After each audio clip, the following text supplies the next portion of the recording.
Assalamualaikum warahmatullahi wabarakatuh. Hello everyone, welcome to today's learning video with me. Okay, today we will learn about what simple present tense is, when is simple present tense used, and what are some example of simple present tense sentence. So, don't miss it. Let's learn together. Oke teman-teman, pada kesempatan kali ini kakak ingin menjelaskan apa sih simple present tense itu, kapan simple present tense biasanya digunakan, dan apa aja sih contoh dari kalimat simple present tense. Nah teman-teman pasti sudah tahu dong apa sih simple present tense itu. Nah, simple present tense itu biasanya kalimat yang menunjukkan tentang waktu, gitu. Nah, jadi sebelum kakak berlanjut ke materi yang lebih jauh, sebelumnya kakak ingin memberikan contoh kalimat dari simple present tense. Oke, teman-teman? Bagi teman-teman yang belum tahu, jangan sampai terlewat video yang kakak share ini. Dan bagi teman-teman yang sudah tahu, mari kita belajar bersama. Nah, teman-teman, di sini kakak mempunyai dua contoh kalimat simple present tense yang akan kita analisis bersama-sama. Oke, untuk di contoh kalimat yang pertama, kakak mempunyai contoh kalimat I bring a book. Gitu ya teman-teman ya, sudah sesuai dengan kalimatnya atau dengan urutan kalimatnya. Ada subjek, verb, dan objeknya. Kemudian di contoh kalimat yang kedua, kakak punya kalimat she brings a book. Nah, di sini penyusunan kalimatnya juga sudah sesuai ya teman-teman ya. Ada subjek, verb, dan objeknya.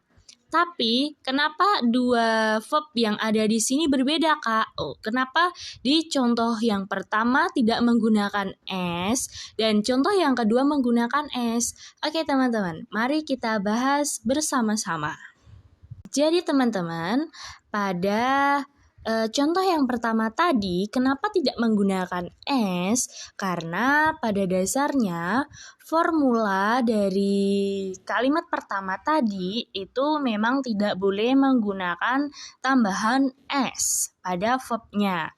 Karena di sini rumusnya itu adalah subjek I, you, they, we itu tidak boleh diikuti dengan verb yang berakhiran s. Jadi harus verb satu biasa, yaitu bring. Begitu ya teman-teman ya.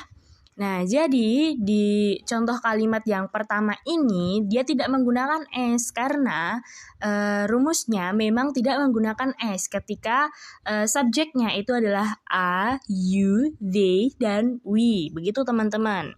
Untuk contoh kalimat yang kedua, kenapa pakai S, Kak? Nah, untuk penjelasannya, pada kalimat contoh nomor 2, mengapa menggunakan S? Karena formulanya subjek he, she, it itu harus diikuti dengan verb yang berakhiran dengan S. Begitu, jadi karena subjeknya pada kalimat contoh nomor 2 tadi adalah subjeknya she, nah, maka she ini harus diikuti dengan verb yang berakhiran s. Jadi perbedaannya di sini karena pengelompokan pada subjeknya ya teman-teman ya. Pada contoh kalimat pertama ini subjeknya adalah I yang ikut pada kelompok atau formula yang tidak boleh verbnya diakhiri dengan s. Kemudian di contoh yang kedua, di sini subjeknya masuk ke dalam kelompok yang subjeknya itu harus diikuti verb yang berakhiran dengan s. Begitu ya teman-teman ya. Sudah paham pada poin pertama ini? Baik teman-teman, kemudian kita akan lanjut ke materi selanjutnya. Nah, di sini kakak memiliki contoh kalimat lagi. Nah, kalimatnya berbeda lagi nih. Nah, di sini kakak mempunyai contoh kalimat he watches a movie. Nah, di sini susunan kalimatnya sudah benar ya, karena he ini sebagai subjek, watch ini sebagai verb, dan a movie ini sebagai objeknya. Nah, kenapa Kak di sini subjeknya he, tapi kenapa di bagian verbnya ada es-nya, enggak s, karena kan subjeknya he. Nah, Kakak mempunyai jawabannya.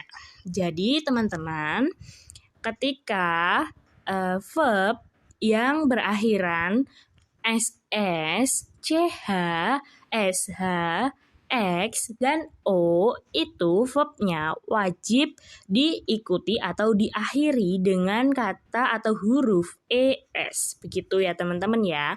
Nah, coba teman-teman perhatikan di contoh kakak yang ini. Nah, benar, untuk subjeknya adalah he. Namun, di sini kalimat ini terdapat verb yang berakhiran huruf ch. Watch itu kan akhiran hurufnya adalah ch ya teman-teman ya. Maka dari itu, rumusnya di sini verb yang berakhiran huruf-huruf yang berada di PPTKK ini itu harus berakhiran es. Maka dari itu, watch itu nggak diakhiri dengan s karena ya memang formula atau rumusnya itu harus diikuti dengan es. Begitu ya teman-teman ya. Ada yang bingung atau sudah paham? Kakak harap semuanya paham ya teman-teman ya.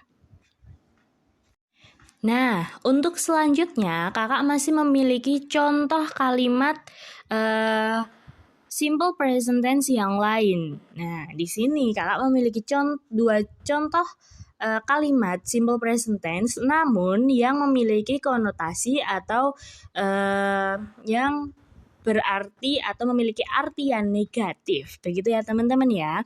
Nah, untuk kalimat pertama, kakak mempunyai kalimat I don't bring a book. Nah, kenapa di sini I don't bring a book? Di sini karena dia menyatakan saya tidak membawa buku, begitu ya. Nah, di sini seperti yang pertama tadi yang kakak jelaskan di awal, karena di sini subjeknya I, walaupun terdapat kata don't, bring-nya atau verb-nya ini tidak ditambahi dengan s ya teman-teman ya. Nah, sedangkan di kalimat yang kedua ini kakak punya kalimat she doesn't bring a book. Loh, kemana S-nya kak? Kenapa di verb-nya tidak diberi akhiran S seperti yang di awal tadi? Nah, jawabannya adalah teman-teman ya. Nah, di sini kalimat kedua ini karena she, he, it atau he, she, it itu sudah mendapat tambahan does not. Jadi verb-nya itu tidak boleh ditambahin dengan s. Gitu ya teman-teman ya. Ketika kalimat negatif di simple present tense itu untuk he, she, it itu verb-nya tetap verb 1 tanpa ditambahi dengan tambahan akhiran s. Namun untuk kalimat negatifnya itu harus menggunakan kata doesn't yang berarti gabungan dari does dan not ya teman-teman ya. Dan kemudian diikuti dengan verb 1 dan diakhiri dengan objek begitu. Oke, selanjutnya kita akan masuk ke materi yang kedua, yaitu penggunaan simple present tense. Nah, kapan sih biasanya simple present tense ini digunakan? Nah, serta disertai contohnya ya teman-teman ya. Di sini kakak sudah menyiapkan materi beserta contohnya, begitu. Nah, untuk yang pertama, simple present tense biasanya digunakan untuk menyatakan rutinitas atau kegiatan yang dilakukan secara berulang.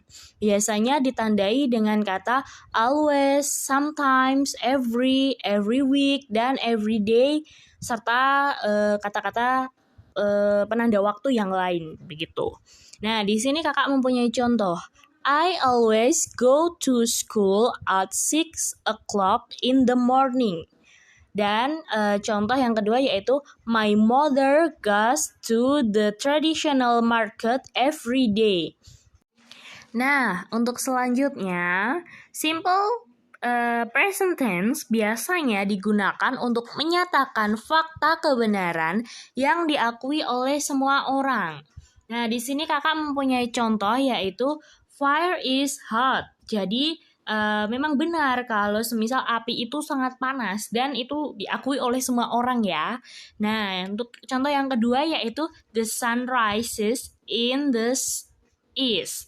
Nah, jadi contoh yang kedua ini adalah matahari itu terbit dari timur. Ya, memang benar dan diakui oleh semua orang bahwa matahari itu terbit dari timur. Begitu. Selanjutnya, simple present tense biasanya digunakan untuk kalimat perintah atau larangan dan biasanya disebut juga dengan imperatif. Nah, di sini kakak mempunyai contoh yaitu close the door dan be careful. Nah, di sini kalimat perintah itu adalah close the door. Jadi seseorang itu meminta orang lain untuk menutup pintu. Nah, itu biasanya ya kita menggunakan simple present tense begitu. Dan be careful. Jadi kita mengingatkan orang untuk berhati-hati begitu. Nah, selanjutnya simple present tense biasanya digunakan untuk membicarakan rencana atau jadwal di masa depan yang sudah dekat dan sudah pasti. Seperti halnya contoh yang kakak sematkan di dalam PPT ini. Tomorrow morning, Hani goes to solo safari with her friends. Nah, jadi plan dari Hani ini akan pergi ke solo safari besok pagi gitu. Jadi rencananya itu udah dekat dan sudah pasti kalau besok pagi dia akan pergi begitu. Dan untuk contoh yang kedua yaitu the party starts soon. Jadi di sini tuh sudah ada rencana dan segera akan dilangsungkan partinya begitu teman-teman. Nah, jadi begitu ya teman-teman ya. Apa itu kalimat present tense yang dapat kakak sampaikan dan kapan simple present tense itu digunakan serta contoh-contoh dari simple present tense yang biasanya digunakan dalam kehidupan sehari-hari. Begitu ya teman-teman ya. Nah, cukup sekian dari kakak. Bila ada kurang dan lebihnya, kakak mohon maaf. Billahi taufiq wal hidayah wal inayah. Wassalamualaikum warahmatullahi wabarakatuh. Bye bye everyone. Thank you for watching.